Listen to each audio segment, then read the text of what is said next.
Right. John, you ready? I'm going to start. Okay. All right.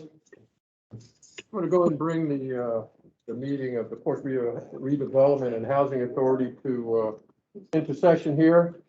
Again, as always, thank you very much for the committee showing up and the staff here too. This is always great, the work that we're doing.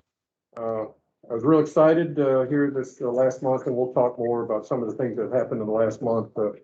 Conferences that we all went to over there in Norfolk, a lot of good stuff that's being done. But yeah, I'm going to read the requisite wording. Portsmouth Redevelopment and Housing Authority Board of Commissioners meeting are held on the third Thursday of each month at 5 p.m.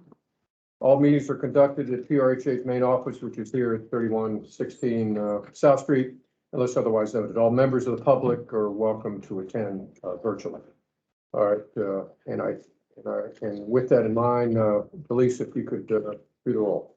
Commissioner Barham, Commissioner Koss, Commissioner Pickens. Here. Commissioner Prince. Is it? Commissioner Wicks. Here. Vice Chair Jiggets. Here. Chair Lalonde. Yes, you saw Ms. Costas walk in. Yes. Good seeing you, ma'am. Thank you. And you got those Manor High School colors on. Did you get Manor? I want to know them. No. There we go. There we go. Oh, my land. They are everywhere. Oh, another one. Oh. The commissioners in front of you, you have the minutes from the October 21st Board of Commissioners meeting. I hope everybody's had a chance to look at them. If you have, I'll take a motion to approve the minutes. Make a motion to approve. Thank you. Thank you, Ms. Brown. Second. Second. Thank you. Thank you, Ms. Pickens. All right. Again, we have to take a vote on that. Commissioner. Vote in this group, you know. Commissioner Koss. Yes. Commissioner Pickens. Yes. Commissioner Prince. Yes. Commissioner Wicks. I can't. I Oh. wasn't. Thank you. Yes. Vice Chair Jiggets. Yeah. Chair Lalonde. Yes, thank you very much. All right, Ms. Blaine, you've got a couple, a very exciting presentations, one from the Continuum of Care, and also from we're going to talk about the cameras that we're putting into the housing area. So I'll turn it over to you, sir. Okay, I'm gonna ask you, Laws, since you Laws work directly with Continuum Care, to introduce our guest speaker from Continuum Care. So our guest today is Miss Natalie Jackson. She works at the Planning Council, and she has a colleague with her, Miss Amanda Bradenberg, from the Continuum of Care. And they have a short slideshow for us. And they will talk about the PRHA relationship with the Continuum of Care. Go ahead, Natalie. Thank you so much. Hi, everyone. I am Natalie Jackson. I am a Continuum of Care coordinator with the Planning Council, and bear with me a brief moment. I will share my screen with you all. There we are. And let me get these slides up here. Is everybody able to see my screen? Yes. Yes. Wonderful. Well, let's get this ball rolling. My name is Natalie Jackson. I am a COC coordinator, that is Continuum of Care with the Planning Council, and I am joined by my supervisor, Amanda Brandenburg, and she is the Regional Continuum of Care Program Manager. So we will be giving a brief presentation on the Portsmouth COC, which is the Portsmouth Homeless Action Consortium, and talk about what roles PRHA plays within the COC.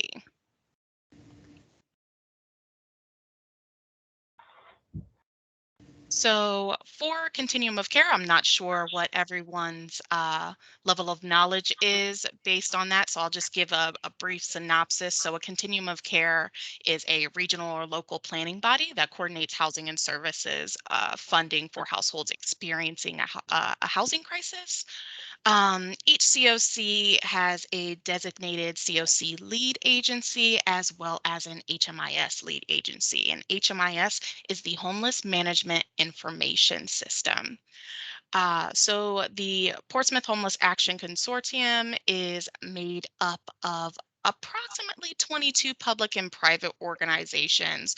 So those include governmental departments, city and regional nonprofit service providers, as well as some faith-based organizations, as well as any interested community members are invited to attend.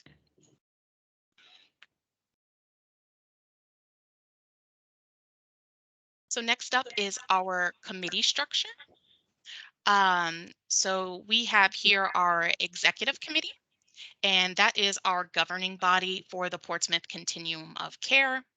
We also have the Policy and Planning Committee that is responsible for monitoring and evaluated COC funded project performance, reviewing COC data, coordinating COC priorities, as well as like identifying gaps in services and coordinating COC policies and procedures. As well as our Homeless Management Information System Committee, going over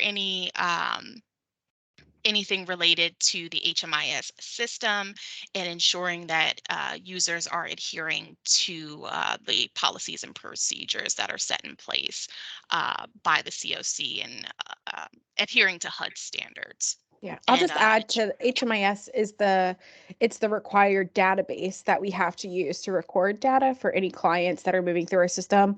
Our implementation, we use what's called Service Point. That's the implementation, the software that we use. It's a web database, but that we have to collect that. So all of our COCs have this committee that maintains, like Natalie said, the guidance for how we use the system, privacy, confidentiality standards, and they monitor any changes to the data standards that come from HUD.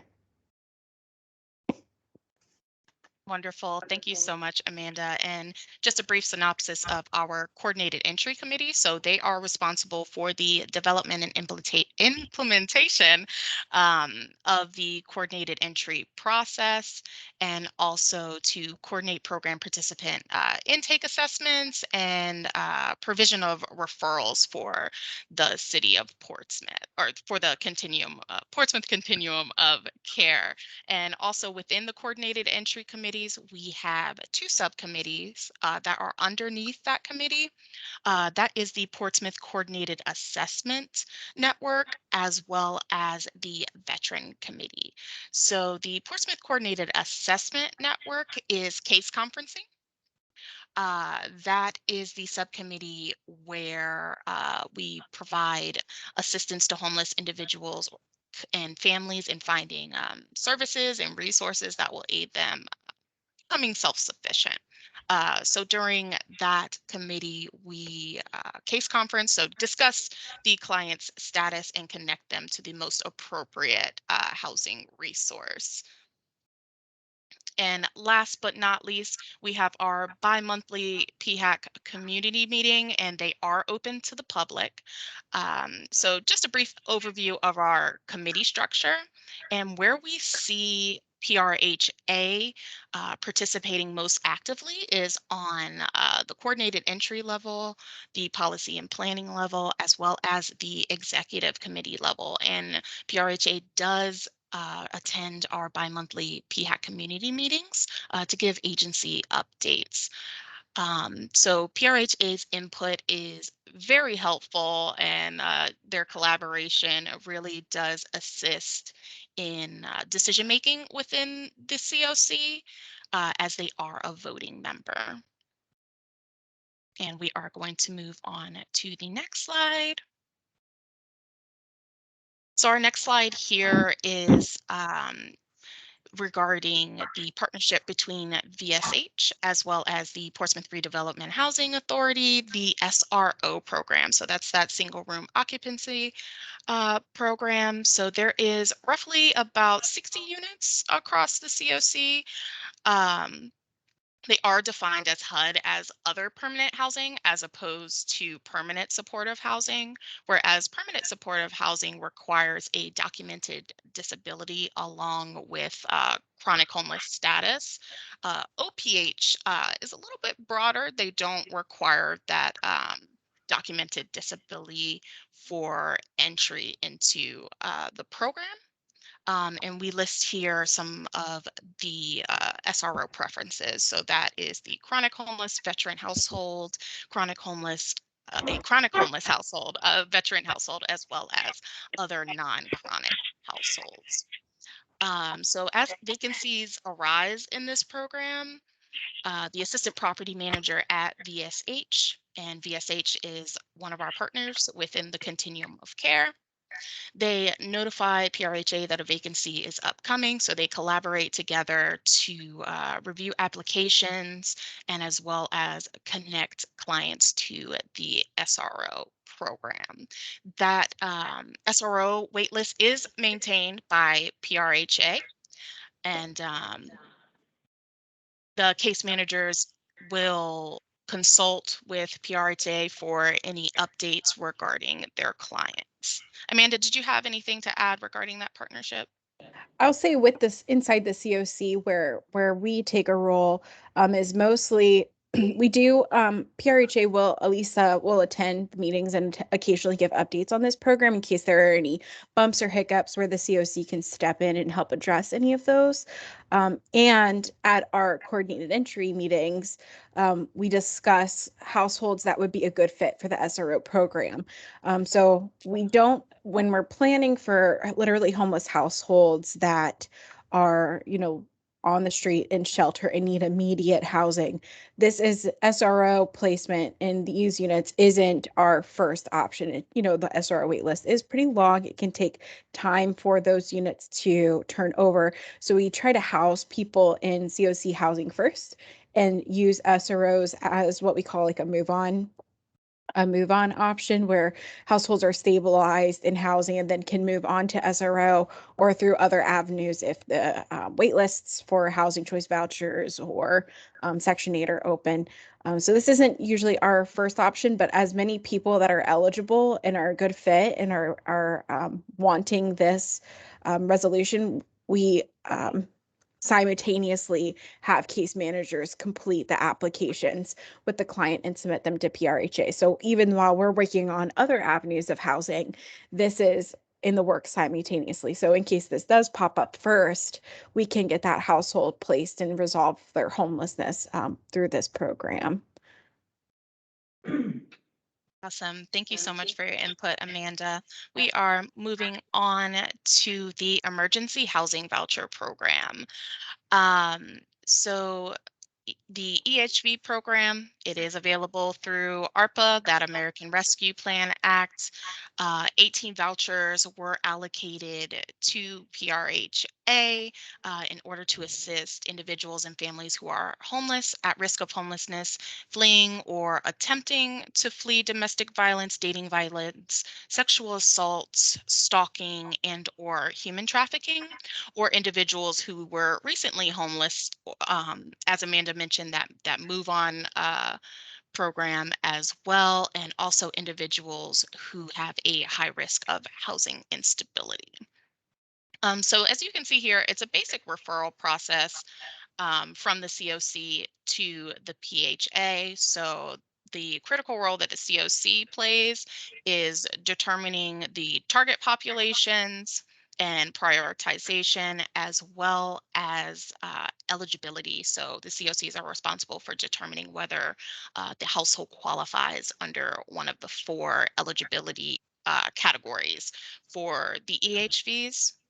And then the referrals from coordinated entry are sent over to the PHA. And the PHA still screens the household. You all go through your own criteria, your local criteria. With this act that HUD passed for the EHVs, they did put in place waivers that the COC or the PHAs could adopt for this program to lower any perceived barriers to housing, I think that there are waivers for household income. There were waivers for documentation so that documentation could be collected at a later date instead of immediately before processing the client. So HUD was able to make some flexibilities for this program to make it really work for the COCs with really high barrier clients and the PHAs that also have some of their own regulations that you all follow. But it's a great program. We're really happy. How many vouchers have you sent over, Natalie? I believe there have been 11 vouchers as at to date. I believe the next deadline to submit packets for presentation at our PCAN meeting is next Monday. So we are hoping to get more individuals on the table and connected to the program. And I would say the biggest barrier, just to add a little more to this, isn't with the clientele. It isn't with the program itself. The biggest barrier we're facing is the housing market. Turnover rates were really low with the eviction moratorium, and unfortunately, our system relies on evictions for unit turnover, which is, that's unfortunate. More people have to become homeless or unstably housed for us to house somebody else. So we know the housing market isn't sufficient to meet the needs, the demand of persons that we're housing. And the FMR is pretty high. Fair market rent is pretty high. It doesn't meet the thresholds that we have to follow with these vouchers. So I would say that's been the biggest barrier to the program, is really finding housing. And so we really relied on the move on component, where the households are already in their own apartments, and transitioning them from a HUD housing program to a housing choice voucher. So there was no housing search involved. We were able to transition them in place, which is great. It lowers the traumatization on the family because they don't have to move after they've just become stably housed. They're in the communities where they have the supports in place. Their kids are in school, what their job is around the corner, whatever it may be. So that's been a really positive impact of this program as well.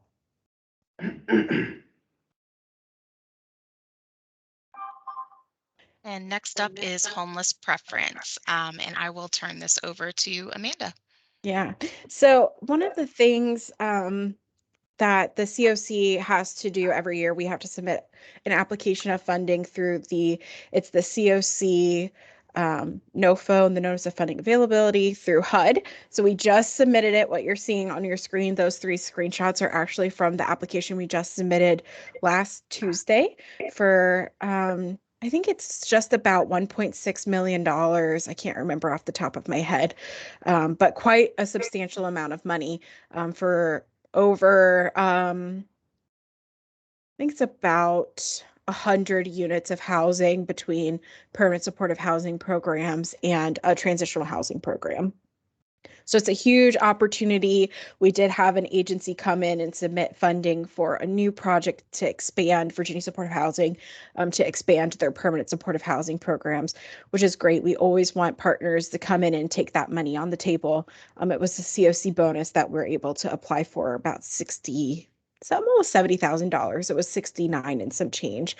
So that's really good. So inside this application, HUD asks the continuum of care about our participation level with the PHA. So if I should have done this so I could zoom in, but that's okay.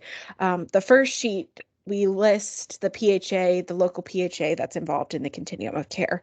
And then we have to enter from a spreadsheet, a crosswalk spreadsheet that HUD provides, the number of households that were identified as homeless upon entry.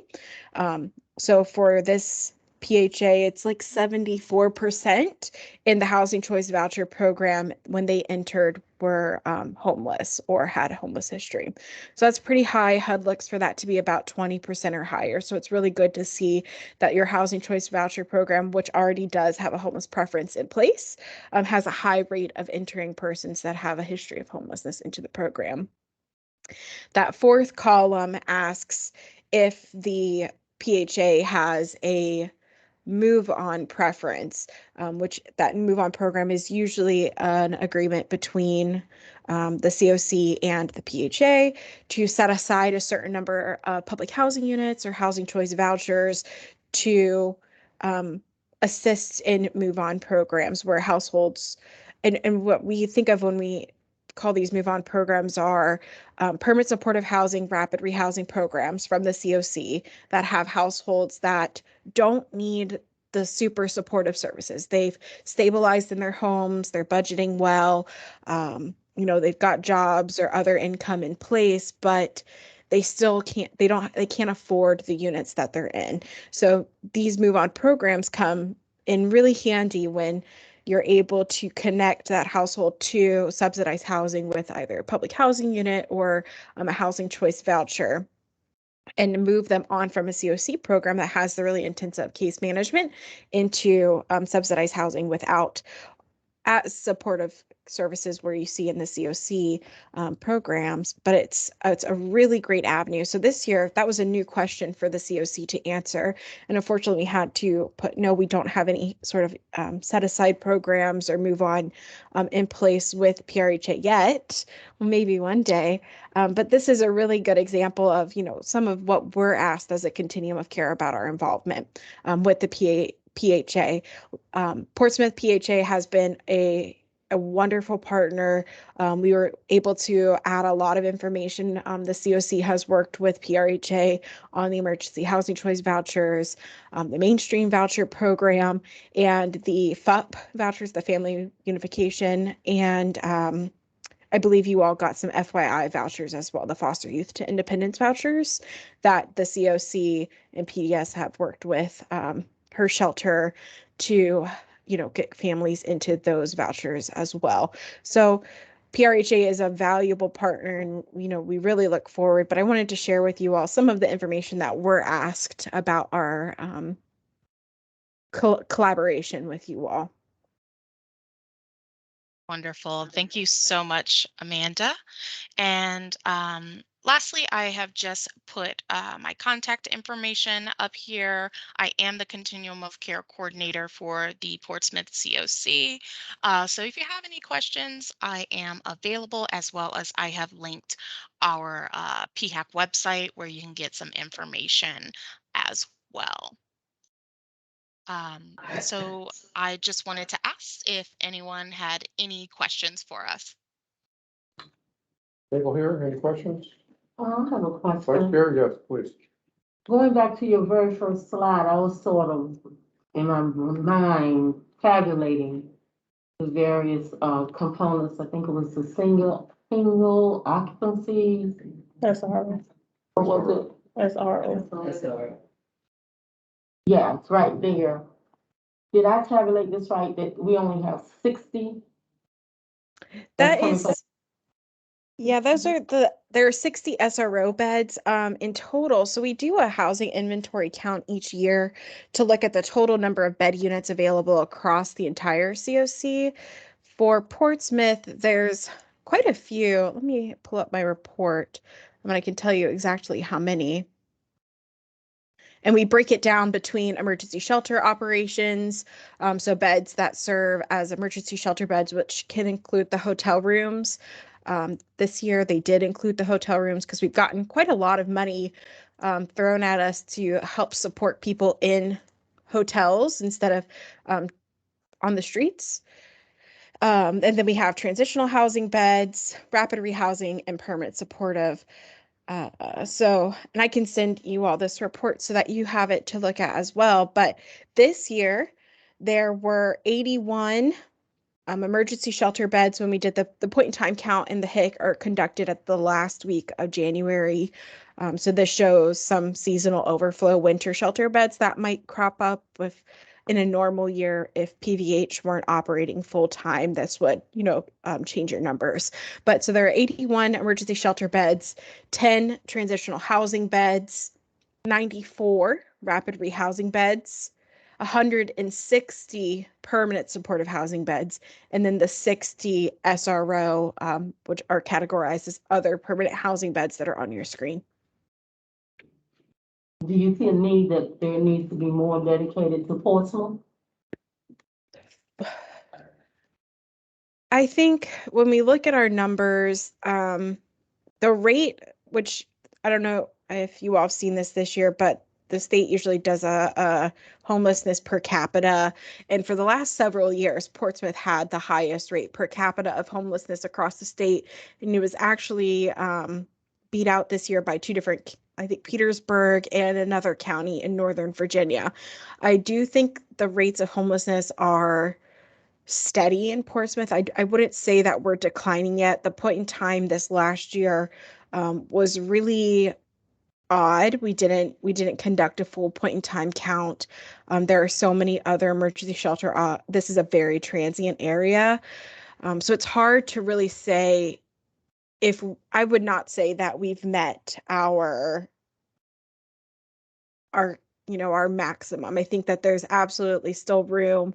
There are very high need chronic homeless households, individuals that would really benefit from additional SRO inventory because these apartments are really very long-term solutions where people live in these units until they die because they'll never be able to sustain on their own. They don't have the funds available. Most people in SROs and permanent supportive housing have disabling conditions that limit their ability to live independently without the subsidized housing, or in some cases without the supportive services and case management. So I don't think that we are ever without need for more units. Thank you. A few years ago, I was the vice chairman of the COC here in Portsmouth. And just kind of give you from a 30,000 foot view, they talked about 22 organizations make up the COC. The predominant the membership is city departments, social services being the lead one, but police is on it and those. You have churches, some churches that volunteer on it. Oasis was on it. Portsmouth Volunteer for the Homeless, which is the temporary shelter during the winter. There was an organization called Park that's no longer in existence. They were part of it. PCOM, Portsmouth Christian Outreach, but I call it the alphabet soup. These are people who are very concerned about housing, all come to the table to try and solve housing. But there was always that with us, with the COC, it would involve homeless folks.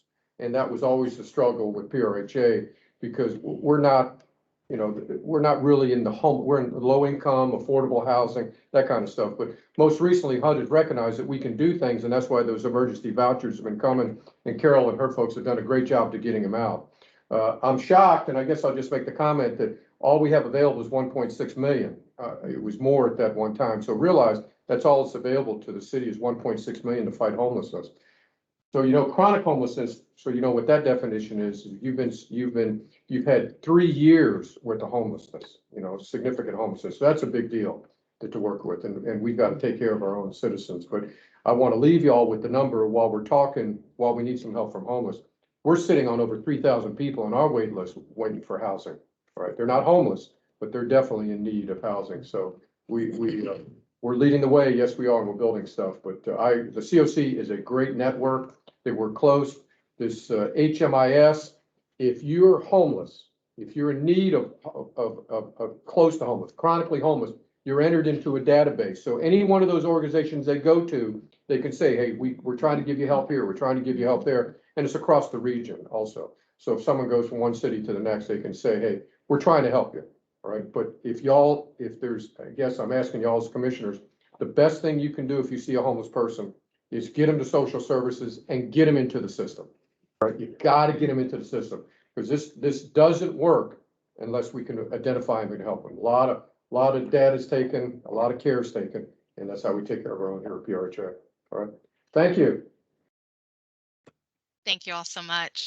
Thanks for having us. Thank you very much. But thank you for what you do. You guys are definitely doing God's work, and we appreciate what you're doing to taking care of our Portsmouth citizens. Thank you very much. Thank you. Have a good one. Thank you so much. Have a good one. You lost anything you want to add? Oh, no. Dolores, thank you. Good group. Are you our rep to the COC, Dolores? No, actually, Carol and Val. Okay, very good. But Carol, I can't say enough about what you're doing with those vouchers. You're keeping them moving, and I appreciate that. Thank you very much. That's been a godsend that we got those. A godsend. All right. Okay, the next presentation is by Rick Berman from Turnkey Technology. Turnkey Technology is the security camera company. And we have the cameras present at Swanson and Seaboard, and we'll get ready to put additional cameras at Dale, Lexington, Hamilton. I think those 3 locations I remember. So Rick just update on Turnkey and what they can do and stuff like that. So Rick, you have it. Okay, thanks guys. Portsmouth started out with just Swanson and Seaboard Square, and we've expanded since then. We're doing door access cameras and those types of things. And Warren, I know you're on here. Do you want me to show the system just real quickly, Warren? Sure, that would be appreciated. Okay, and what I'm going to do is I'm going to share out my screen here. Hold on a quick second. All right, can you guys all see that? Yes. Individual, we got individual sites, yes. Okay, so what you're looking at here is when you log into your camera system, this is what you see. This is what Warren sees every day. What you're looking at is it's showing us your sites. Here's all your sites that you have. Dale Homes, this is a default site. And I know these under different names than you guys may know them under.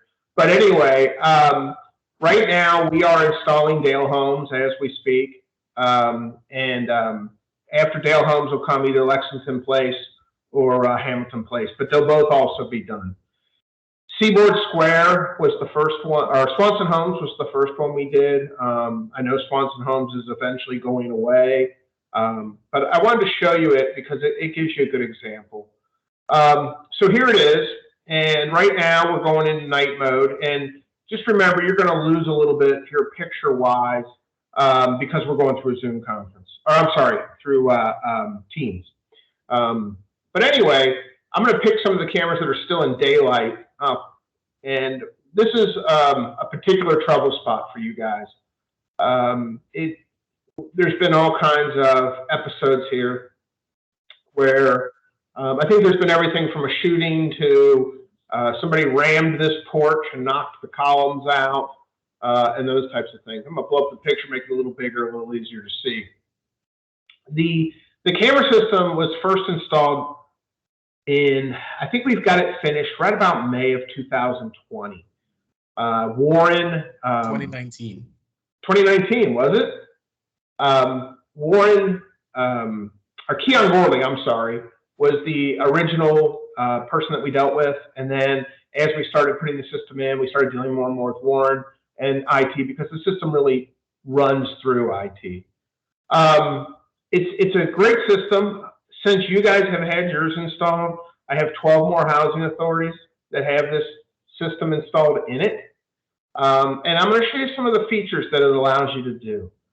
So one of the big things that seems to happen, or the system seems to get used for a lot, is when there's an incident. And one of the things that sort of surprised me was when we installed the system, how often we were having residents call and ask, hey, can you get me a video of this? Or, hey, somebody hit my car, or, somebody broke my window or something like that.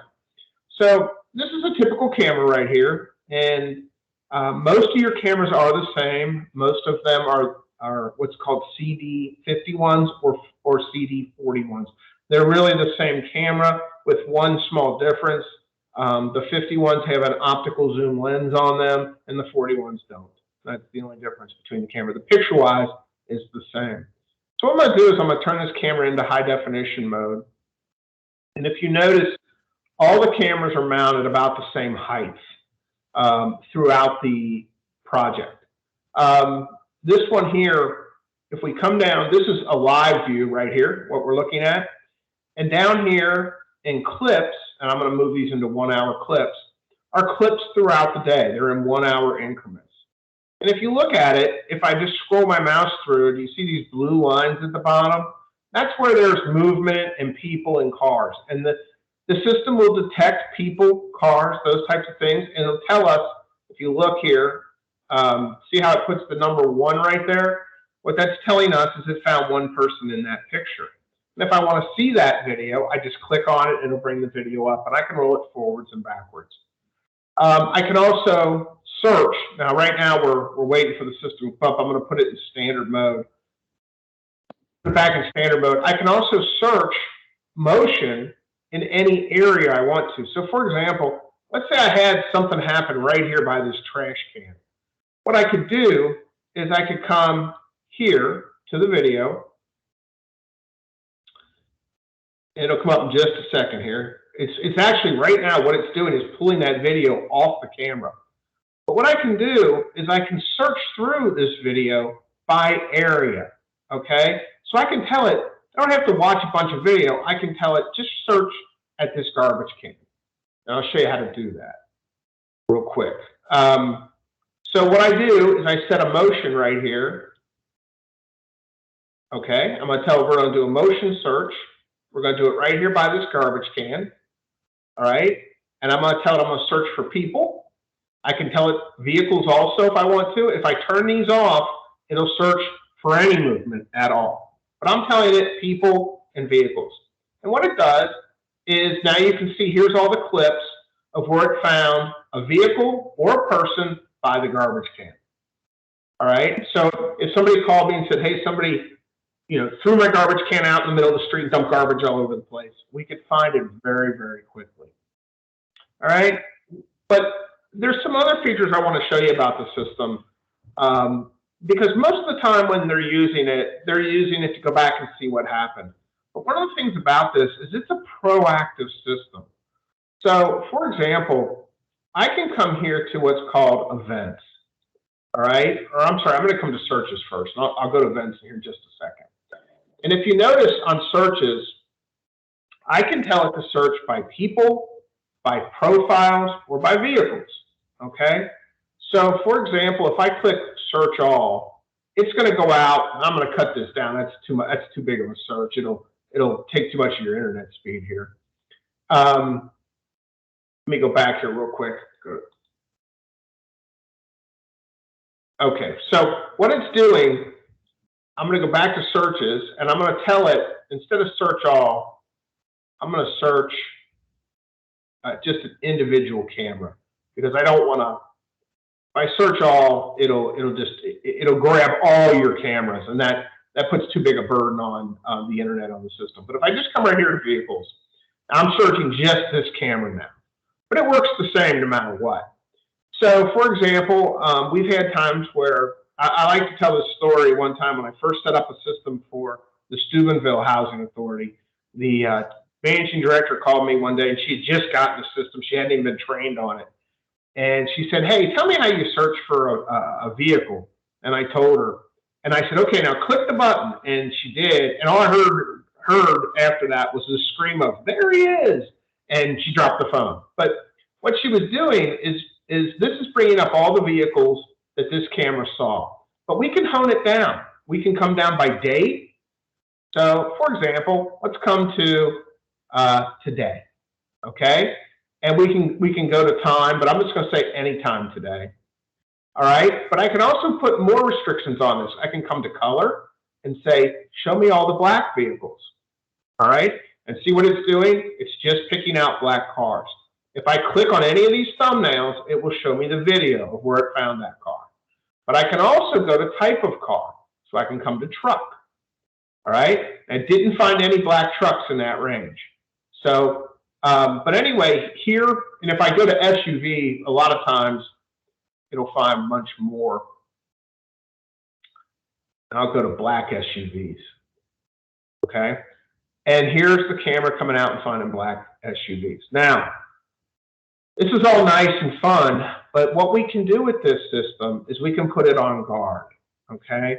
And what I mean by that is we can tell the system that if a certain car or a certain vehicle comes onto the property to alert us.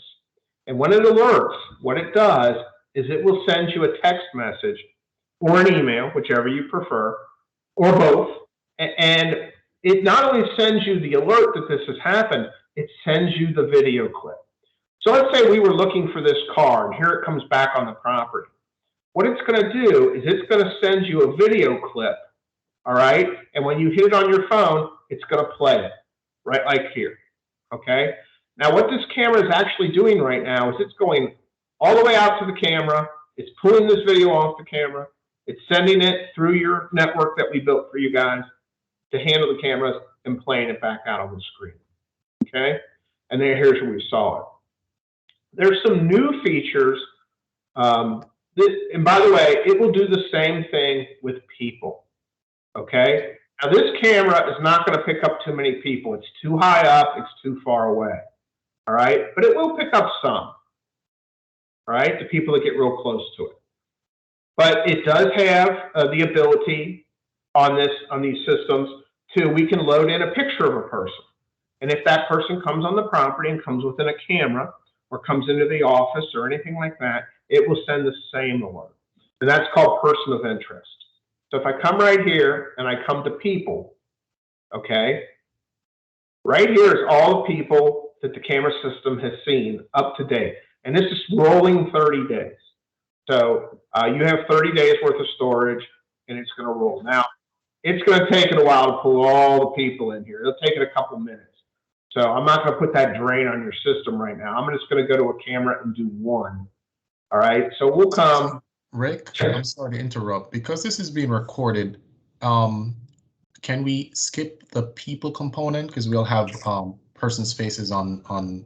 Sure. And so you guys know, when you pull people, you can blur them where it will not show their face.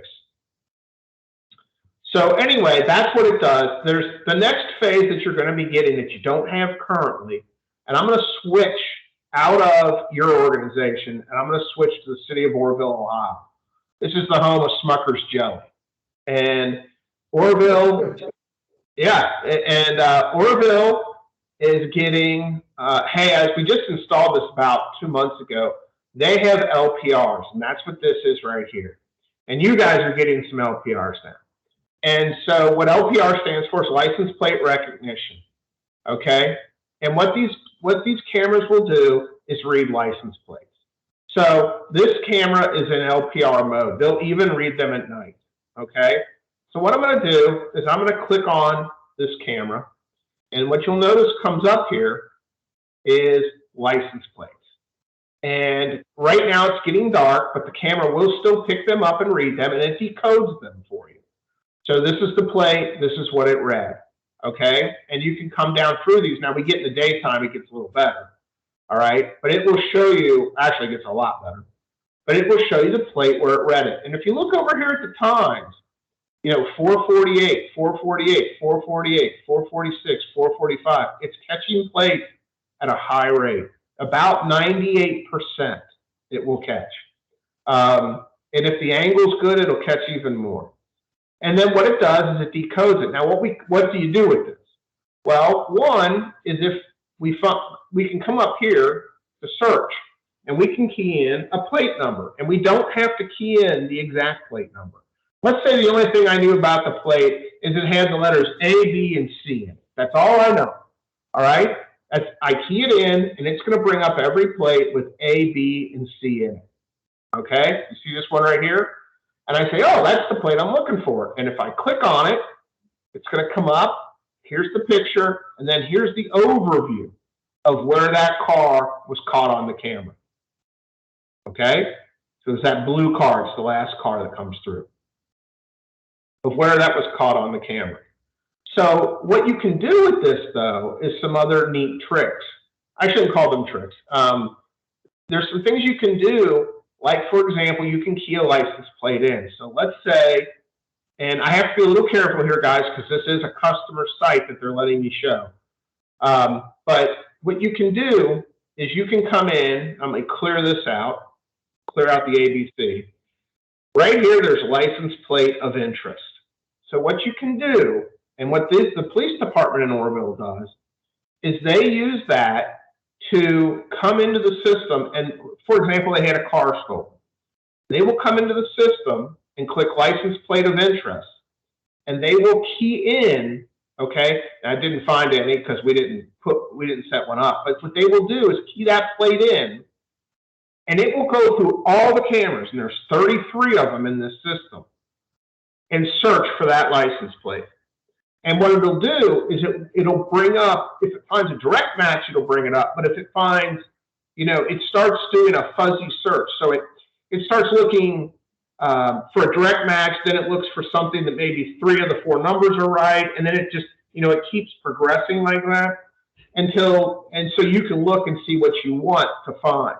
And it works really well. So what they use it for is stolen cars. They use it for when something's happened and they're on the look, they're looking out for a car, that's how they use it. You are getting some of those cameras. I think we're getting them at Dale Homes. I know we're getting them at Dale Homes. I think we're getting them also at Lexington Place. And I think, Warren, I got you one at Hamilton Place, but I don't remember off the top of my head. That is correct. And may I also ask, just to quickly mention the fact that the solution allows close interaction integration with the police force? That is correct. So, for example, what happens is let me go to a camera. I'm going to switch back to you. I like Orville's system here. It's a pretty cool system, and they put a lot of money into this thing. But let me show you something, what we can do here. So let's say I find something that is of interest, okay? And I'm going to switch clips here to 1 hour clips, all right? But I come right here and I find something interesting, okay? I can take this and I can put other cameras with it, okay? So watch this. I can put these cameras with it. Whoop, hold on a minute, forgot to hit save. I can pick other cameras and it will sync all these cameras together, okay? So we're watching in real time what's happening, and this is how you can follow a person through a housing development. So you recently had a shooting in Swanson Homes. That was pretty aggressive. You know, a car comes right down the street and opens fire. When they were working on that, I was able to show them how to stitch these together, because while where the shooting happened, you might not have a great look at the car. That car had to come on the property and come off the property. And we caught it many different places while doing that. If we had LPRs, we'd just snap their license plate. We'd have had the plate number. So it's a very effective system. Now we can share this with law enforcement.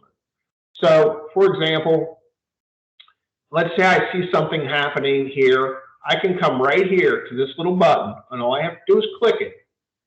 And it'll allow me to share the video either by text, email, link, however I want.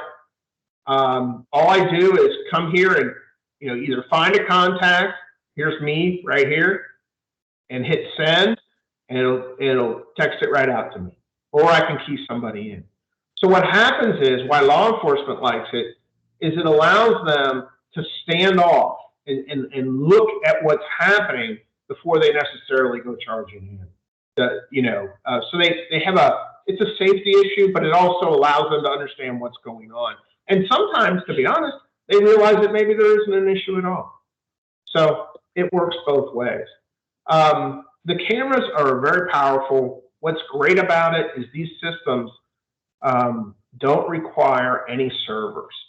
So maintenance is minimal. There's just not a lot of it. There is a camera that'll go offline on occasion. We generally can fix that remotely, and if not, we can run a guy out to take care of it. But the maintenance is what really drives these systems.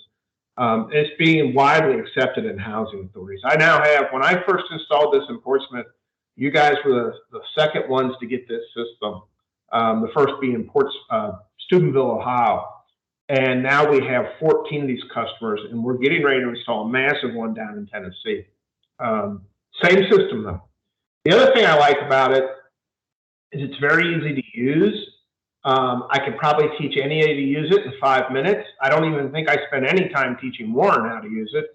And so officers, security personnel, those types, some, I'm not going to say are computer phobic, but they just don't like technology so much. Very easy to use. They pick it right up and are able to use it very quickly. That's a thumbnail sketch of what your system is and what it does and how it works. There's a lot of other features and things that are in it. Let me jump back into yours. We had an episode where Lexington Homes was under construction, and we had a gentleman come and it was almost comical because his name was on the van. He parked the van right in front of the place on camera. But you know, it was a small theft, but word gets out. You know, word gets out that they got cameras and that if you do something over there, there's a good chance you'll get caught. Keon, last I talked to Keon before he moved on, you know, he told me that it helped immensely. So, is there a feature or anything you guys would like to see or like me to show to you? Yeah, talk about the height of the cameras and the audio piece. Thank you. Okay, so I knew that was coming. The cameras do have the ability to record audio. However, it is not turned on anywhere in Portsmouth. To turn it on, what you have to do is, I'm going to come to a camera. We'll just pick one. You have to come to settings, and the reason you have to come to settings is because Warren can set permissions, and you have to have permission to go into settings. But when you come into settings, you can turn on audio. Okay. When you do that, when you turn on audio, you have turned off all your other analytics. Okay, so none of your analytics will work. So matter of fact, I don't have a single customer. And here you can see the list of customers over here. These are all my customers, the fraternal order of police, you know, on and on and on. I don't have a single one that has audio on. So here's camera audio right here. You'd have to click this button to turn it on. And again, it's turned off on all yours. But the other thing is it doesn't really record anything, because if you look where your cameras are, you know, and I'm going to go back to Swanson Homes, and I'm going to show you a map. This is a map of Swanson Homes. Let's go right. Or am I at Seaboard Square? I always confuse those two. I don't know why. Let's go to Swanson Homes. All right, so here's Swanson Homes. Here's a map of Swanson Homes, and it shows where all the cameras are located. It'll take just a second to come up. There it is. Okay, so there's Swanson Homes. Now, a few of these cameras have been removed because we put them over in Phoebus Square. But anyway, this is where your cameras are. And believe it or not, we can pretty much cover everything with these cameras. But most of them, like, let's go to this one right here. All right, I'm going to bring this camera up, and I'm going to show you your clips. Okay, this camera is mounted high up off the ground. All right, I think the lowest we have them is 10 feet, but most are 12 feet. All right, now here's a video from today. I just picked something randomly, but the camera could never in a million years pick up the sound of those three people talking.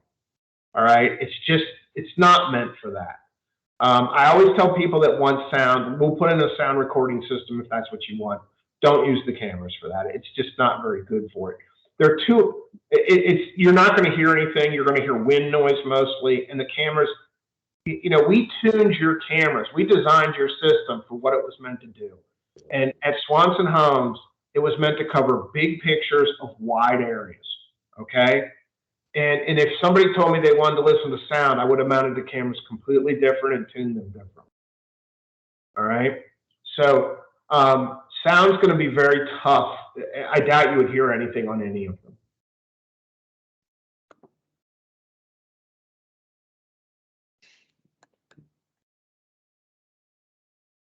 Any other questions, guys? Commissioners? Yes. Yeah, go ahead, Vice Chair. I appreciate you pointing out, the barriers with your cameras in terms of mounting and being able to have audio. Based on the types of crime that has been occurring in our various properties, we definitely need some cameras mounted lower and activated with audio. When I think about a recent occurrence where a young man was murdered, to have had audio with the camera would have been a great crime solver assistance. I'm not asking for a rebuttal. This is my opinion. And to you, Mr. Bland, this is something that I would like to see us seriously consider. If it means lowering some of the cameras and activating those for audio, which I'm glad to hear that your cameras have the capability for us to activate the audio. I'm glad to know that. And if we become the first housing authority across the country to activate the cameras with the audio and just lower some of the cameras, I think it's a necessity. Now, I can't say if you lower those cameras, then what happened is, I'm just, from my personal experience when I was in Baltimore, when you lower the camera, then you put them at risk of vandalism. We did have some lower ones before this new system, and they were lower, and they were constantly being broken or shot at, or kids would climb up and pull them down and things like that, so it can't be in reach that somebody can get to. Remember, you're only 10 feet, and if you lower them, then they can shoot them out or whatever. And the other piece is with the other piece with, when you turn the audio on, then you cause your visual piece to be distorted, as he just So you're said. saying you can't have both, Correct. but with these cameras, and I had raised this in one of the emails to you, then there might become the opportunity to piggyback with the Ring camera, just in certain locations, not everywhere. But that would be an option too, and that's something that we can explore later. But there is a way to get around the barriers here, adding a Ring camera at certain close locations. I'm not saying everywhere, but that would give you audio. Ring cameras give you audio. So I stand by two things. I stand by the fact that we need cameras in our places where our residents are, where there can be audio at certain points. Maybe not at all points, but we need to be able to have audio. Do we have any questions at all for the presentation here? All right. Thank you again. Yeah, Mr. Brunson, thank you very much. Thank you No very much. problem, guys. And look, thank you guys. You guys have been great to work with. Warren and his team have been great to work with. And, we've expanded the relationship a lot since. When we do camera systems, they're pretty darn flexible. But the first one we did, which was Swanson Homes in Seaboard Square, we had a grant and we sort of had to cram what we could into that grant. And so, that's sort of how the camera system got to be where it is. That said, I think they've been very pleased with it. So if I can help you guys out, if you need me in a board meeting, or if you want me to talk tech on it, I'd be glad to do it for you. I'd be glad to help out anytime. Thanks, Mr. Brunson. Thank you so much. All right, Guys. thank you. I'm gonna now just moving through the agenda. Is there any, from the two presentations, is any by the ways at all that anybody has? Thank you very much. It's been a busy month. The last meeting we had some great presentations for some properties. I think y'all saw in the Virginia Pilot and also in Inside Business discussions about the property at 340 High Street and the investment that's being done there. So that's good. I'm always going to talk about both articles, mention nothing about Portsmouth Redevelopment Housing Authority. And it was our property. So Mr. Bland has been talking with the city manager to drive us against in front of the city council, because I think it's important that we do show off all the goodness that this organization has been doing. There was a planning session, a city council meeting about 2 weeks ago, kind of piggybacking on what the Consortium of Care talked about. Pam Littlehill, who's the director of social services, talked about what's happening for homelessness in the city of Portsmouth. All right. And about 2/3 of this briefing was about what PRHA is doing to help social services on the homeless initiative. And yet we weren't invited to that party to talk about what we were doing. So I thank you very much to PRHA and Carol, you, and Dolores, you, and Val, you, and what you're all doing. And Alyssa, thank you. And it's good to know that we know where it's coming from, where the rubber's meeting the road. So thank you for what y'all are doing. All right. Several of us attended the Virginia Governor's Housing Conference at Waterside. A lot of people there. Some great discussion. I know there was a couple contacts that were made. And I'll be anxious to see some of the feedback that we get from I know a couple of y'all there. I saw y'all there, but it was some great feedback. Let me see. Just education purposes. Numbers I want you to keep in the back of your head. Public housing units. We have 1,261 housing units. So when we talk about Swanson, you talk about Dale and the public housing units, that's 1,261 families. Carroll has got 1,844 housing choice vouchers out there, right? So we have over 3,000 families that we're supporting here in the city of Portsmouth. So if you consider maybe 2.5 to 3 people in each one of the housing units, that's close to 10,000 people that PRHA supports. So all I can say is thank you. Those are big numbers, and we deserve a seat at the table. So thanks. All right, I'm going to move on to, I don't see, is Vice Mayor Barnes or Councilman Battle, are they on virtually? No? All right. And as I said, Mr. Bland's still working with the city manager to try to get us at the table at one of the council meetings at the beginning of the year. All right, we'll go to committee remarks. All right. Mr.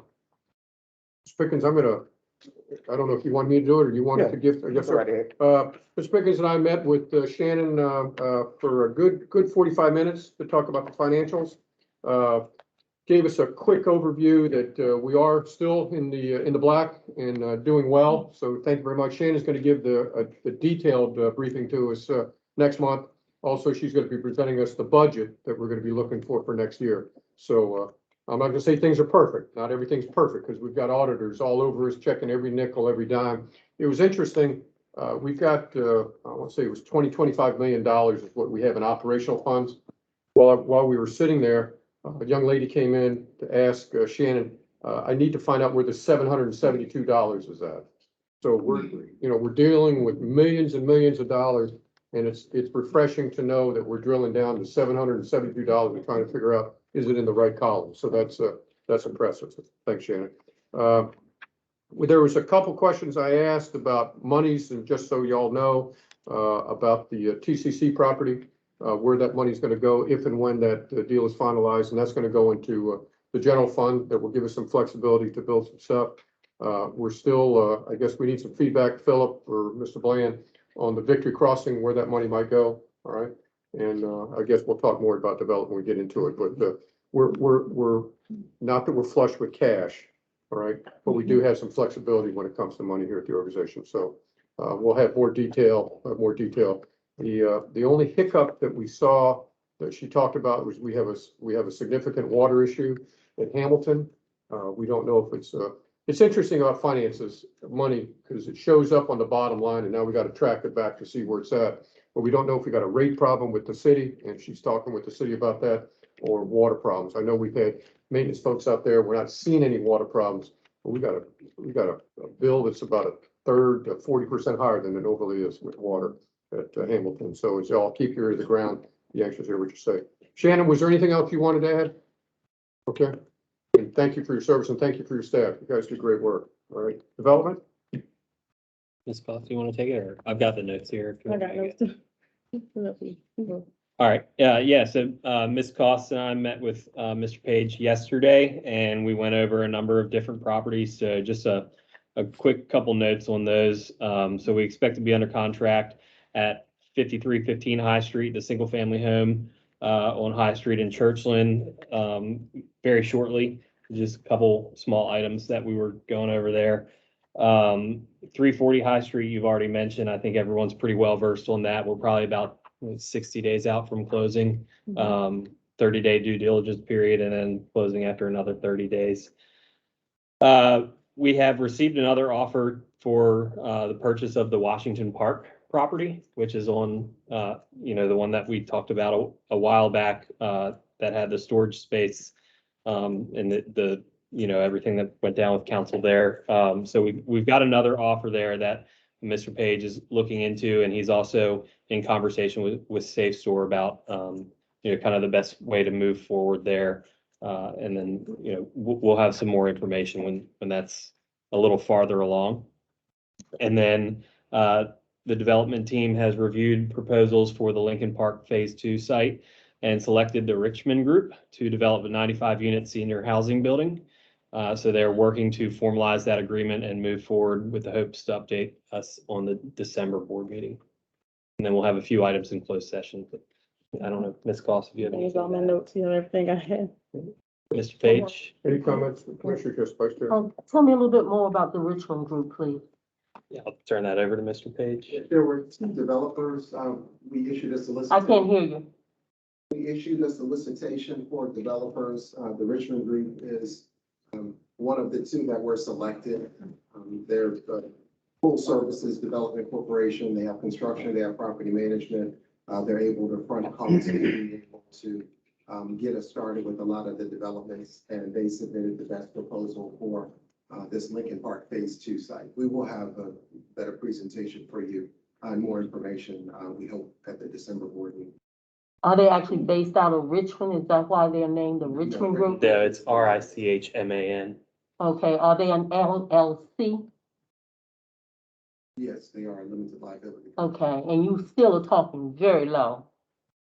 Yes, So, they are LLC. can you give me any more than that? Was this an unsolicited? No, this, It was solicited. How long ago? At the board. Yeah, number this a few board months approved. ago- Yeah, I don't, yeah, give me, that's what I'm saying. Okay, Refresh a few months ago, the board approved for two developers, one with the Richmond group and the Benoit group. The board approved us to work with two developers. The Okay, Richmond group was from out of Richmond and the Benoit group was from out of Atlanta, Georgia. okay, And you as board members approved that several months ago through a board resolution. okay, all right. So the Richmond is, they are based out of Richmond, Virginia. Is that what you said, Mr. Lane? no, the acronym is Richmond. They just call it something Richmond. They just. The acronym is just Richmond. Correct. Thank you. And I just want to, again, I love telling good stuff, but recall on the TCC property, we got those keys on July the 15th. And now we're talking about going to final negotiations on selling it. I think when you've got a multi-million-dollar piece of property and looks like we've got a good company lined up to develop it, I just want to say hats off to the commissioners for, us stoking the fire here to keep the pressure on, and Mr. Page, you and the staff, thank you very much for bringing that to the table. So I think it's great that, I always look at our counterparts at the Economic Development Authority, and it seems like we're able to break down some barriers easier, quicker, faster. So I appreciate that. And I'm excited that later on, we're going to be talking about a resolution. We have another organization that wants to use this to fund some property for us. So that's what we do, and we've done it very well. So thank you. All right, Human Resources. For human resource, since we have two new members, I passed on the draft human resource, document, Yes, sir. to the Human Resource Committee, who is Commissioner Cost and Commissioner Prince, and we're gonna be getting together to start going through that again. Okay, sir. Yeah, if possible, after the meeting, come up with a Date. Excellent. Good. Can you print it out for me? Yeah, I can Okay. print it in hard copy. Okay. Thank you. Housing. Commissioner Wicks is going to take the housing. Okay. Okay. So, as reported last month, the Housing Choice Voucher Program is continuing to work with our family unification and mainstream voucher recipients in their search for housing.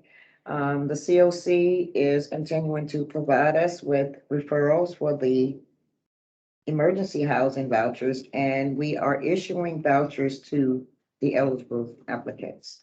The housing occupancy staff is continuing to assist us with updating the household information and income for the Swanson Home residents in preparation for their voucher issuance of tenant protection vouchers. And the housing department is continuing to assist the residents with their delinquent and rental accounts through the rental relief program, and payments are being received on the residents' behalf. All right, thank you very much. Thank you. Any questions at all for housing? Right. Governance, we have no issues with governance at this time. Right. All right, Mr. Bland, you've got the floor. Okay. Couple items, on housing security, we have, 5, personnel that we have out, in our various communities, to try to keep down the crime activity. And as you notice, we have not been getting a lot of reports lately. And I will admit, going into the winter months, things kind of quiet down a little more, but when it's warm or whatever. But we hope that as we put these additional cameras in, that also will help to keep things down. On MTW, we got approved MTW back in May, but we will not, all of the housing authority got approved back in May. Initially, we will not start the program until July of 2022.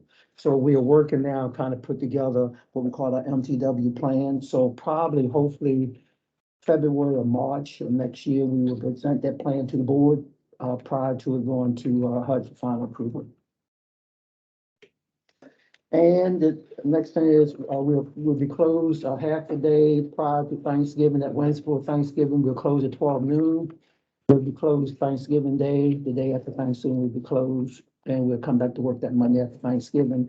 And the last thing is normally in December, we close the week after Christmas is a way of giving the staff time off to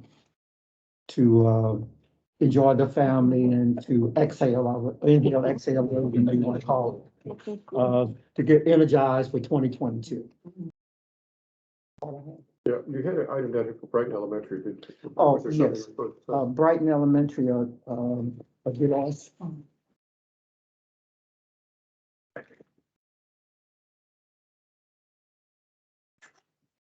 At the last meeting,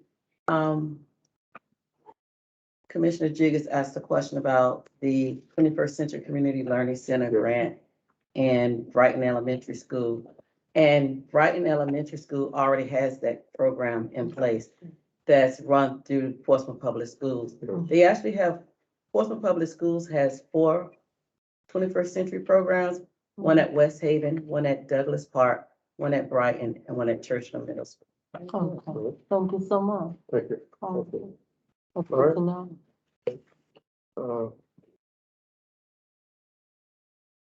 Is this a public speaker?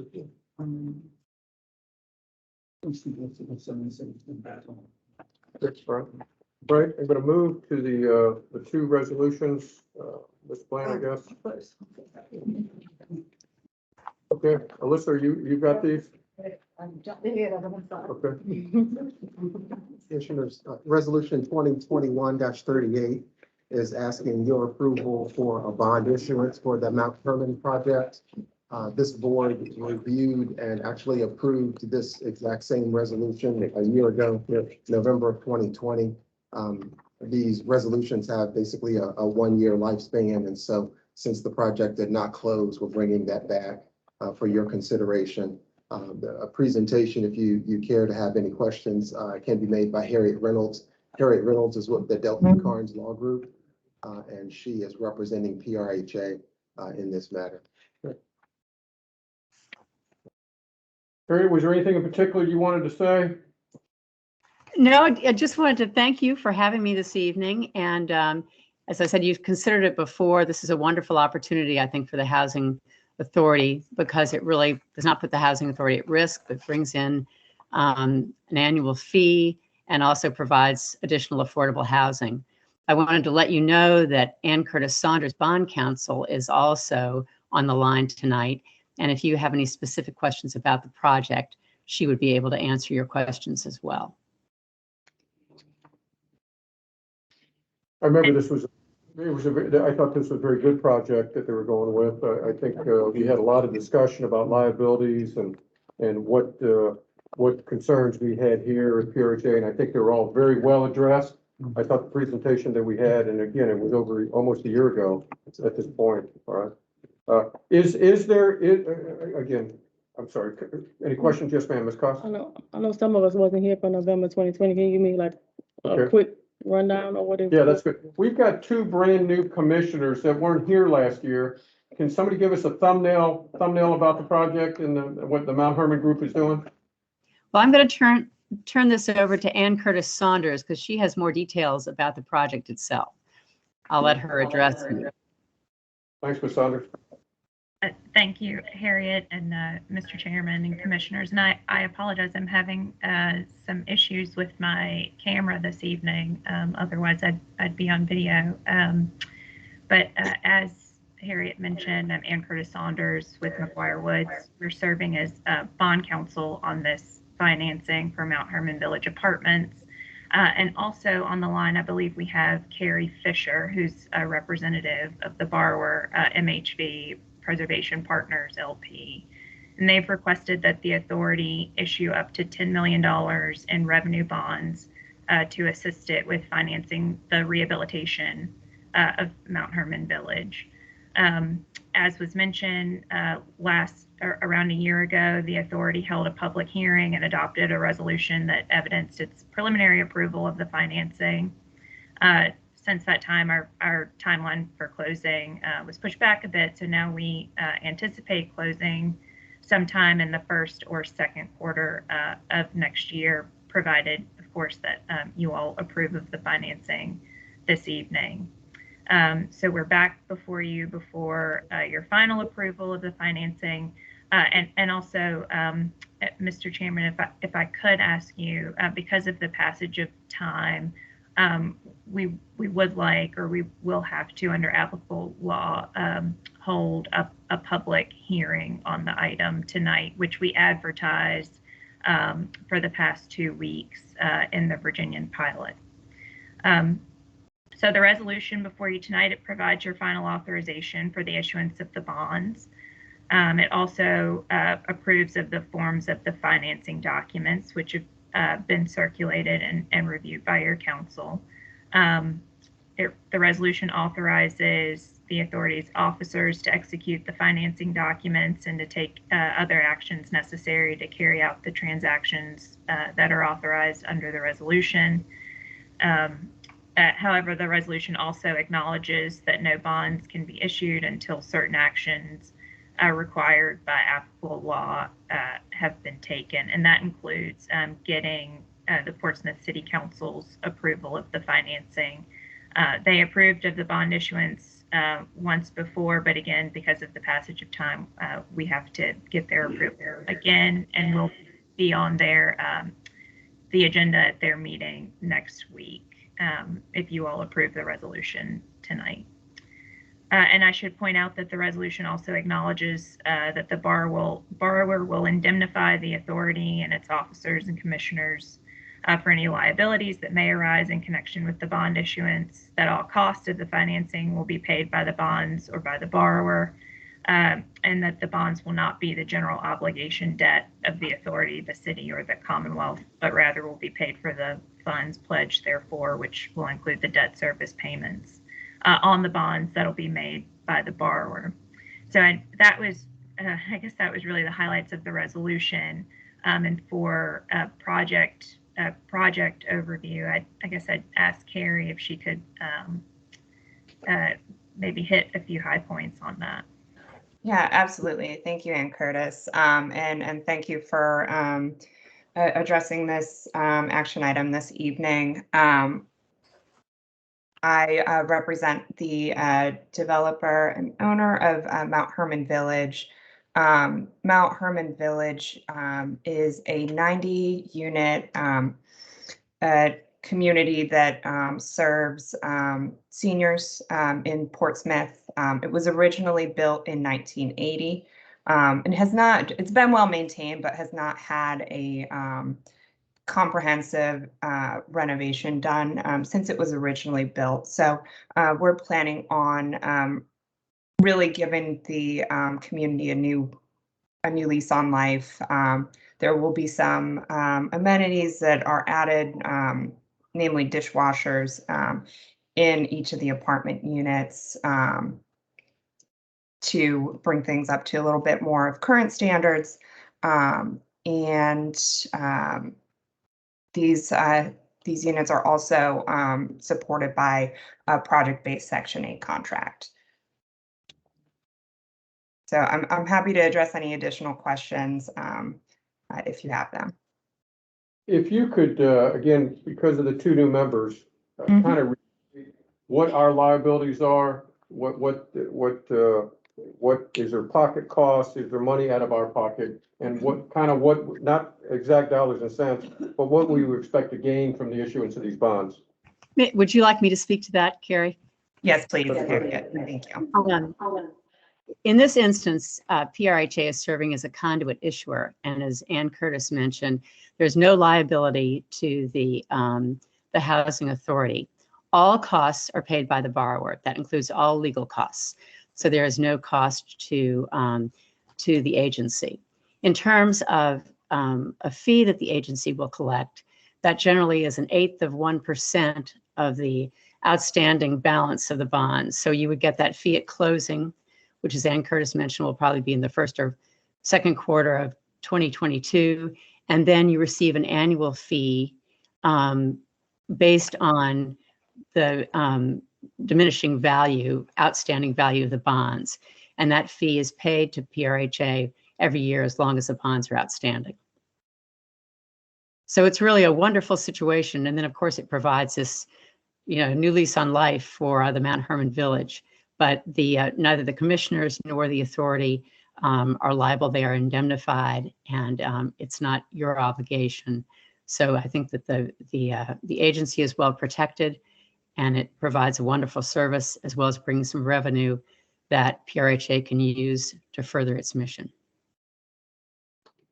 Okay, questions? Those are good questions. It's a win-win for both parties. Vice Chair, you had a question?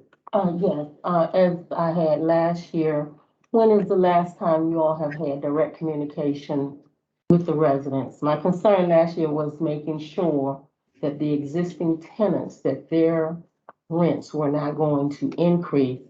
And then the concern also had to do with the way you all were going to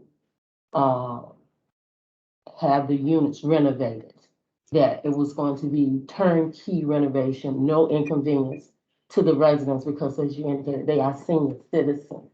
So have you all still been in constant communication with the Mount Hermon Village residents on this? Yes, ma'am. Most recently, we did hold an information session with the residents in July of this year to provide an update, walk through the planned renovations, and give them an idea of how the relocation during the construction period would be handled. As we mentioned last year, the plan still stands.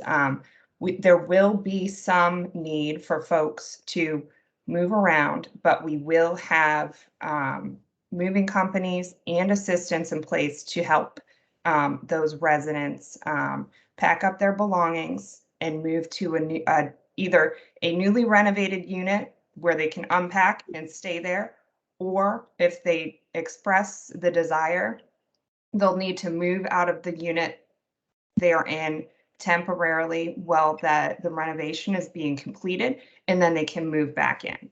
And then in terms of financial impact on rents will stay the same. There won't be any change in their rent as a result of the renovation.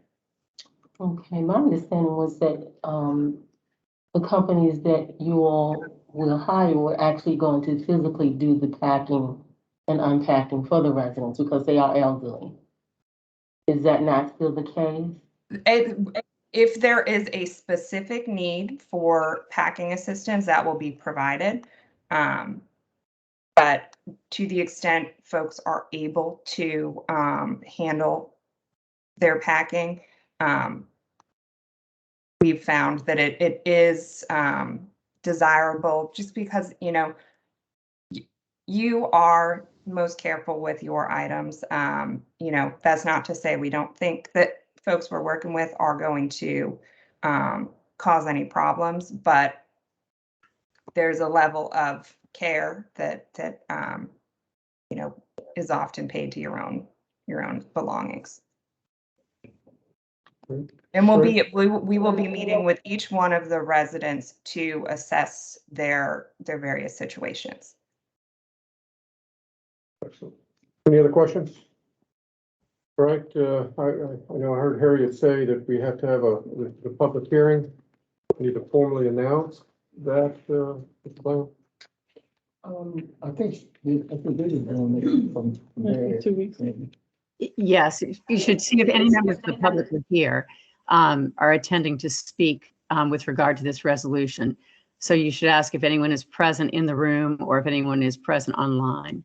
Okay, so I'll ask that question that public speakers are allowed up to 5 minutes to speak in support of resolution 2021-38 of the Portsmouth Redevelopment Housing Authority regarding the preservation, the benefit of MH Preservation Partners LP in the amount of not to exceed $10 million and the execution of related documents. Do we have any speakers? Anybody online? Hearing none? That's fine. Thank you. Thank you, ma'am. Right. At this point, I need to just ask for an adoption or a motion for the approval of resolution 2021-38. I move to approve the resolution 2021-38. Thank you. Thank you, Ms. Prince. A second. Second, Ms. Koss. All right. Ms. Marshall. Commissioner Barrow, Yes. Commissioner Koss, Yes. Commissioner Pickens, Yes. Commissioner Prince, Yes. Commissioner Wicks, Yes. Vice Chair Jiggets, Yes. Chair Lalonde. Yes. Thank you very much. Thank you very much. Thank you. Thank you very much, ladies. Thank you. Thank you for your Thank you. patience too. Thank you. All right. Thank you for your time. Good evening. Have a Ms. good Wilson. evening. Good evening, Commissioners. So it probably seems like we were here a few months ago, Yeah. going over the 2021 agency plan, Yes. because we were in March of 2024. I did tell you at that meeting I had to come back again, because I changed in fiscal year Yes. to do an update to the plan. So let me just keep the.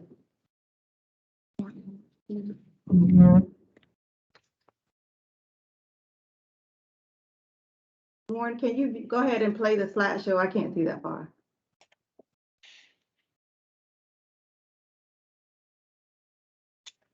Well, he's loading that up. Not too many changes were made since March of 2021. However, I'll give a quick thumbnail version for our new commissioners on the agency plan. So, what is a PHA plan? So that is required for all agencies administering the Housing Choice Voucher Program and Public Housing Program. It is a guide to program and policies. And it's a source of information for the residents that we serve, for HUD, and the public as to what we're going to do with the funds provided to us by HUD. Quick overview of the process. We draft a plan, then we have to place a notice in the paper, and then we have to have a public hearing. The notice was advertised in the paper as well as placed on our website. HUD does require a 45-day comment period. Also, HUD requires us to meet with our resident advisory board on this plan. And so that meeting was held with the resident advisory board on the October 14th meeting. And also HUD requires us to include their comments in the plan as well. And then we were required to have a public hearing, which was held on October the 25th, 2021.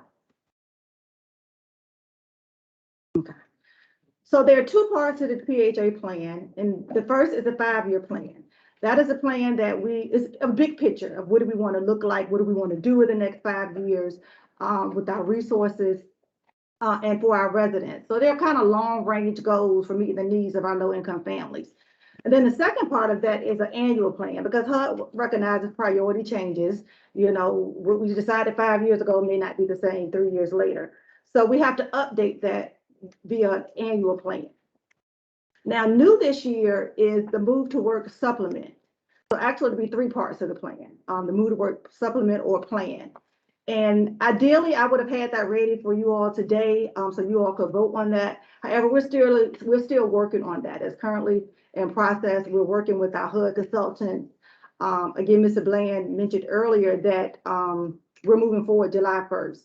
So I anticipate early next year that we'll bring the MTW supplement back to you all for approval and review.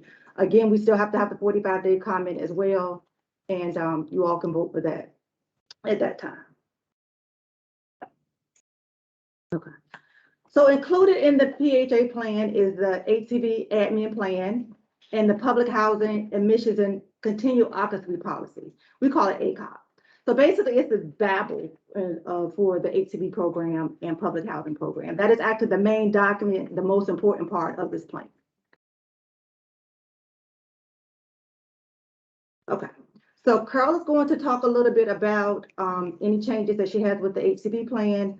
Ms. Jenkins will discuss the ACOP, and then Philip Page will discuss the development and capital funds, and then I'll come back with comments that we've received regarding this plan.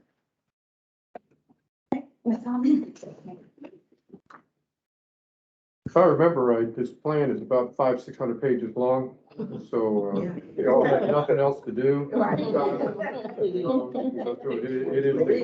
It is a very, very, very detailed plan, very detailed plan. Okay, we didn't make a whole lot of changes to the admin plan this year. Couple of things that we did change as a result of the pandemic. I'm sorry. And so mostly what we were looking at, well, we try to have the ACOP and the admin plan to mirror each other. So one thing that we changed is the opening and the closing of the wait list from 10 days to 5 days. So rather than announce it 10 days in advance, we will announce it 5 days in advance. We also added the journal and guide to the list of the newspapers that we advertise in for the wait list. And for our targeted funding programs, we removed the Foster Youth Initiative Program as a targeted fund program, but we added the emergency homeless vouchers. We also have the Family Unification Program, the Mainstream, and VASH. We also changed our Hqs inspections process. Each unit under HAP contract has to be inspected biannually, so at least once every 24 months. And of the last full Hqs inspection. And we can perform those inspections by video remote or physically by an inspector. If a unit is found to have a life-threatening Hqs failure, the owner of that unit will be required to participate in annual inspections for all of his units or her units for a period of 24 months before being returned to the biannual inspections process. This doesn't apply to life-threatening Hqs failures caused by tenants. One or more substantiated complaints will also require the owner of that unit to participate in annual inspections for all of his units for a period of 24 months before being returned to biannual inspections. And the PHA, of course, reserves the right to perform an annual inspection if we so feel that it's necessary. And that's all the changes we had for HCV. So we'll go to Ms. And before we move on from Carol, any questions? Thank you, Carol. Good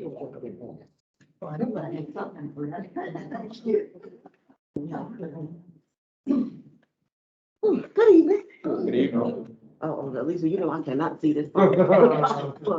Click, click. Wrong click. Okay, there we go. The only change that we made in the ACOP was we revised our non-smoking policy to include the marijuana usage. As you all know, the recreational use and possession of marijuana became legal in Virginia. It is still a crime under federal law. Since PRHA receives funding from the Federal Department of Housing and Urban Development, we are required to follow federal law. As a result, it is illegal for residents of low-income public housing to consume, possess, or grow marijuana. Federal law also prohibits smoking of any kind in public housing communities. Residents in violation of federal law are violating their lease agreement and can be subject to eviction. In addition, possession more than 1 ounce, but no more than 1 pound of marijuana would result in a $25 civil fine. Residents possessing more than 1 pound of marijuana can face a felony charge. That was the only change. Wow. That's an interesting one. So that's for us to pursue them for the charge, since the state not gonna do it? I'm sorry, That's the charge. Is that for us to do, or is the state not gonna charge them for? The board would have to do, we would have to file like So we a, would have to file basically against like an them. unlawful payment. And that would be interesting to see how that. How that you know, play out. It will be. You know, Virginia state law, then you have federal, which one is the judge gonna follow? Yeah. Local law. That hasn't happened yet. Hopefully it won't. Yeah. Yeah. Federal enforcement is involved. Thank you, Mel. HUD is not real. Thank you. Thank you. That's gonna be a tough one. Yes, it is. No, we was talking about that Even one. misleading. Right, Yeah. right, Phil? Commissioners, this part of the annual plan really is just the capital funds. As Chair mentioned, we have, over 1,200 units, but 564 of those units are public housing. And so we estimate $1.5 million for 2022 for capital funds. The first the top three line items really are prescribed. HUD maximizes 25% can go to operations, 10% to management improvements, and then another 10% to administration. And then the bulk of the funding, or the remainder of the funding, will go to the actual improvements and repairs as needed with the actual public housing properties. That's it. Questions? Phil, the $825,000, is there a specific spreadsheet, or is it just as needed? Of what the repairs are gonna be? Yeah, there is a breakdown that we have to do every year that's actually a part of this that goes into detail about the specific items. Is there any one particular housing unit that we're gonna be putting money into? No, as was reported last month and maybe this month, there are capital fund projects going on right now. Yeah. And so the properties that I mentioned are being touched as we speak. Okay. We'll just continue the maintenance just to keep them there. So, security and things like that comes out of the capital. It can actually, where you've seen some security improvements is in management improvements. So things like that. Right. But it's not staff, it's like security cameras, hard. That's what I meant, cameras and Yeah. whatnot. Thank you. All right, Ms. Woodson? Okay. So, comments received. We did not receive any written comments within that 45-day period. There were no comments from the public hearing. I did meet with the RAD board, and their comments were located, I put the minutes in your, Yes. with your packet, so you can see their comments as well. It was a breath of fresh air to meet with them. Yes. So Thank you. I was Thank you very excited, much. they were Thank you excited, very much. and they're all looking to resume meetings in the university year.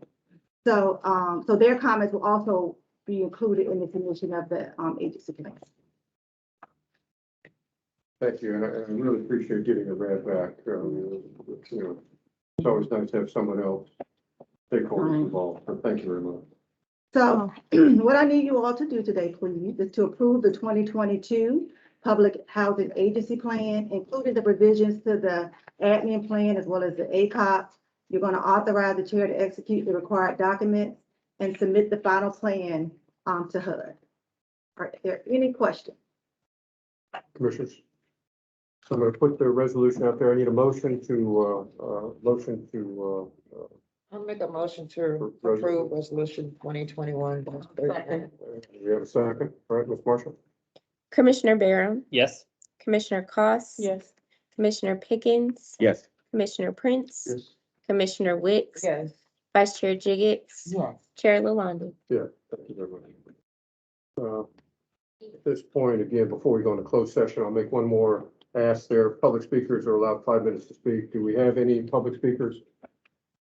All right, we're going to, this resolution 2021-40. Yeah. Since y'all have allowed me not to read all these things, could I get a resolution? Do I have to read it? I have to read it. Thank you, Judge.